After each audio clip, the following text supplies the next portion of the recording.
Excellent batting. Excellent batting. Excellent batting. Excellent batting. Batting.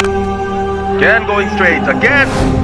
আসন্ন BPL এর আগে শুরু হওয়া এনসিএল এর প্রথম দিনেই ব্যাটিং তাণ্ডব চালিয়েছেন বাংলাদেশের অন্যতম মারকুটে ব্যাটসম্যান জিসান আলম। উইকেটের মাটি কামড়ে পড়ে থেকে তুলে নিয়েছেন সেঞ্চুরি, এমনকি একাই মেরেছেন অন্তত 10টি ছক্কা। জিসান আলম যেন একেবারে বিগ হিটিং প্যাকেজ। শুরু থেকে শেষ পর্যন্ত একেবারে দানবীয় ব্যাটিং করে জিসান এবারের এনসিএল এর প্রথম সেঞ্চুরিটা তুলে নিয়েছেন। বুধবার 11ই ডিসেম্বর ঢাকা ডিভিশনের বিপক্ষে প্রথমে ব্যাটিংয়ে নামে সিলেট ডিভিশন। এরপরই 22 গজের উইকেটে ব্যাটিং তাণ্ডব চালানো শুরু করেন সিলেটের জিসান আলম। মাত্র 53 বল খেলে সেঞ্চুরি তুলে নেন জিসান আলম। সর্বসাকুল্যে নাজমুল হোসেন অপুর বলে বোল্ড আউট হওয়ার আগে 53 বলে করেছেন 100 রান।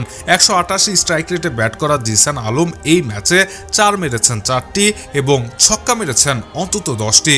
তবে কষ্টদায়ক ব্যাপার হলো আরিফুলের ঝোড়ো ব্যাটিংয়ের কাছে হেরে গেছে জিসান আলমের দল সিলেট ডিভিশন। অর্থাৎ এই ম্যাচে ঢাকা ডিভিশন অন্তত 6 উইকেটে জয়লাভ করেছে। দর্শক, ক্রিকেটের এমন আলোচিত খবরের ভিডিওগুলো সবার আগে পেতে এখনই সাবস্ক্রাইব করে রাখুন ইবিডি নিউজে। সেই সঙ্গে আমাদের ফেসবুক পেজটিতে ফলো করে দিতে ভুলবেন না। কথা হবে পরবর্তী ভিডিওতে। সে পর্যন্ত ভালো থাকবেন। ধন্যবাদ।